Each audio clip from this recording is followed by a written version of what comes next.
నువ్వు ఫాలో అయ్యే మెథడాలజీలో ఈ సమాజాన్ని బాగా ఇన్ఫ్లుయెన్స్ చేసిన కవులు ఆ తరంలో ఉంటే తర్వాత తరంలో ఒక వేమన గారు కానీ ఒక గురజాడ గారు కానీ తర్వాత శ్రీశ్రీ కానీ వాళ్ళకి లభించినంత ప్రాచుర్యం కానీ వాళ్ళకి లభించినంత హీరో వర్షిప్ ఇంకో రైటర్కి ఉన్నదంటే దురదృష్టం తమాషా చూసా. ఈ ఇప్పుడు నువ్వు చెప్పిన పేర్లన్నీ ఒక పీరియడ్ వాళ్ళే వీళ్ళందరూ. శ్రీశ్రీ, కృష్ణశాస్త్రి, చలం, వీళ్ళందరూ ఏదో కట్టగట్టుకుని కావాలని ఇక్కడ పుట్టినట్టే అలా పుట్టారు. ఆ తర్వాత మళ్ళీ అంత గొప్పగా అనేది ఇక ఎప్పుడు ఎక్కడ గురజాడ నాటకం అంటే గురజాడ దగ్గర అయిపోతుంది. అదే ఉంటుంది. అప్పుడు కాళిదాసు నాటకం అంటే గురజాడ పోవడం పోయిట్లు శిష్యు దగ్గర అయిపోతుంది. ఆ తర్వాత ఎంతమంది ఉన్నా కూడా అది ఆశ్చర్యం. ఎందుకంటే వాళ్ళ చిత్తశుద్ధి, నేను అనుకోవడం వాళ్ళ నిజాయితీ. ఇప్పుడు త్యాగరాజు స్వామి కానీ అన్నమయ్య కానీ ఆ కీర్తనలు రాశారంటే వాడికి ఎవరితోటి సంబంధం లేదు, రాముడితోటి తప్ప త్యాగరాజుకి ఎవరితోటి సంబంధం లేదు. నిధి ఒక కీర్తన అంటే అసలు జగదానందకారక అనే పదాల పోహళింపు ఉందే. జగత్తు మనకు తెలుసు, ఆనందం తెలుసు, కారకుడు తెలుసు, అది కలిపిన వాడు మూడు జగదానందకారక. ఒక్క వాక్యంలో మొత్తం వ్యక్తిత్వం, అంటే దేవుడి వ్యక్తిత్వం, వీడి ఆర్ద్రత అంత ఏక వాక్యంలో చెప్పి అనుభూతి. ఏకవాక్య, దాన్ని ఏమంటారు, ఏకవాక్య సంబోధనం, ఏకవాక్య మహాకావ్యం, ఏకవాక్య మహాకావ్యం. అన్నమయ్యుడు ఇంత మాత్రమున ఎవ్వరుదలచిన అంత మాత్రమే నీవు. అసలు నాకు అప్పుడు అనిపిస్తుంది, అంటే మనకు నమ్మకం నీకు కొండంది ఉంటే ఆడు కొండంది ఉంటాడు. అవును, నీకు ఇంత నాకు అంతే ఉంటుంది. పొద్దున్న నుండి సాయంత్రం లేదనుకో, నువ్వే అంత బిజీ అయితే వాడు ఇంకా బిజీ. సో సాహిత్యంతో కానీ ఆయన మాట, అన్నమయ్య గారు రాసిన మాట నాకు ఒకటి ఎంత ఇష్టం అంటే, ప్రియుడికి రాసిన పత్రిక కాదు కదా అని. ఈ కన్నీళ్ళు, ఈ కళ్ళ చూపులు గుచ్చేసి ఆ నెత్తురుతో రాశాట. అసలు ఎంత పోయిటిక్ సెన్స్ దాంట్లోని. ఊరికే భక్తి అవి నీకు మామూలు, నీకు ఊరికే కమలాకు చచూచు గంగు అది అసలు సుప్రభాతం ఎంత పోయిటిక్గా ఉంటుంది. అంటే డెప్త్ మనం సర్ఫేషియల్గా, దురదృష్టవశాత్తు ఈ జనరేషన్ సర్ఫేస్ పైన ఉంటే చాలు, పై మెరుగు వ్యవహారం. అందువల్ల కానీ చిన్నప్పుడు మేము చాలా, ఇప్పుడు అమరకోశం చదువుకున్నాం, మేము అమరకోశం కావ్యాలు చదువుకున్నాం. ఒక్కొక్క వాక్యం చదువుతుంటే ఆగిపోయేవాళ్ళం. అవునా, ఏమిటి ఈ కల్పన, ఏమిటి ఈ ఎంత గొప్ప ఈ సాహిత్యం. సో అదంతా మాకు బ్యాంకులో వేసుకున్నామని, అందుకనే కావాల్సినప్పుడు తీసుకుని వాడుకోగలుగుతున్నాం.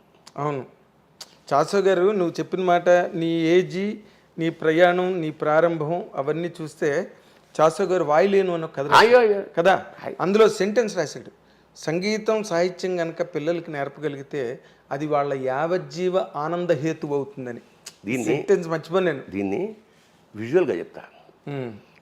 నేను చిన్నప్పటి నుంచి మాది రైల్వే క్వార్టర్స్ కాబట్టి ఎదురుగుండా మలయాళీసు, గుజరాతీసు, తమిళియన్సు, ముస్లిం, క్రిస్టియన్, ఒక మినీ ఇండియా అది. ఎదురుగుండా మలయాళీస్ ఫ్రెండ్స్ ఉండేవాళ్ళు. ఎక్కువ మలయాళ సినిమాలు, కళాత్మక సినిమా, చండా, చెమ్మీన్ అలాంటి సినిమాలు నాకు చాలా చిన్నప్పుడు 10వ క్లాస్లో ఉన్నప్పుడే అవి చూసేసా. అందువల్ల ఆ ప్రయాణం చూడు తమాషాగా. కమర్షియల్ సినిమాలు చేస్తున్నా కూడా నా మనసంతా ఆర్ట్ ఫిల్మ్స్ పట్లే ఉంటుంది. అదే మిథునం వైపు ప్రయాణం చేసావు నువ్వు. దిస్ ఈజ్ అది బ్యూటీ అనమాట. పొయిట్రీని ఆనందించే స్థితి, ఆ కళాత్మకత, అది జీవితంలోకి ఎంటర్ అవ్వడం వల్ల నేను ఎన్నో ఆ మినీ ఇండియాలోంచి నేను ప్రయాణం చేసి వచ్చిన నాకు సాహిత్య పట్ల విపరీతమైన ఇప్పుడు ఎందరో మహానుభావులు, ఎంత గ్రేట్ లిటరేచర్ ఉంది దానిలో, ఎంత గ్రేట్ లిటరేచర్. దానికో రీజన్ ఏమిటంటే, ఇప్పుడు ఇట్లాగా ఎందరో మహానుభావులు రాయడానికి కారణం ఏమిటంటే, నాకు సంగీతం పట్ల ఇష్టం అంటే మనకెవరికి రాదు. మా ఇంట్లో ఎక్కడ సంగీతం లేదు, సాహిత్యం అయితే ఉంది కానీ సంగీతం లేదు. సరిగ్గా నా ఇంటర్మీడియట్ ఆ ప్రాంతాల్లో గరిమెళ్ళ నరసింహారావు గారు, ఎస్ జానకి గారు బావగారు, వాళ్ళ అక్క సీతాఫలమండిలో ఉండేది. ఆయన అన్నమాచార్య కళాపీఠం ఏదో పెట్టాడు. పెడితే అందులో అన్ని కోర్సులు, మృదంగం, వయలిను. నాకు మృదంగం నేర్చుకోవాలి ఎందుకు అనిపించింది, తూర్పు పొడమరా అనే సినిమాలో కమల్ హాసన్ మృదంగం వాయిస్తాడు, ఆ చేయి కట్టింది టంగటంగన, అది ఎంతో చాలా అద్భుతంగా అనిపించింది నాకు. నేర్చుకుంటే మృదంగం నేర్చుకోవాలని నేను గరిమెళ్ళ నరసింహారావు గారి దగ్గరికి వెళ్ళి 10 రూపాయలు ఎంత అప్పుడు అంతే పెద్దయినా చాలా పెద్ద అమౌంట్ అక్కడ. సరే వెళ్ళి పెద్ద ఫండ్. ఇది నేను 70s సంగతి చెప్తున్నా. సరే రా కూర్చోండి, అయిపోయింది, కొట్టాం. మళ్ళీగా టక్క టక్క టక్క ఒక రోజు 2 రోజులు 15 రోజులు నెల ఇంటికి వచ్చి తలుపుల మీద ద్వారబంధాల మీద కొట్టేస్తున్నాడు. మీరు అద్దెకొంపరా బాబు అనేది మా అమ్మ.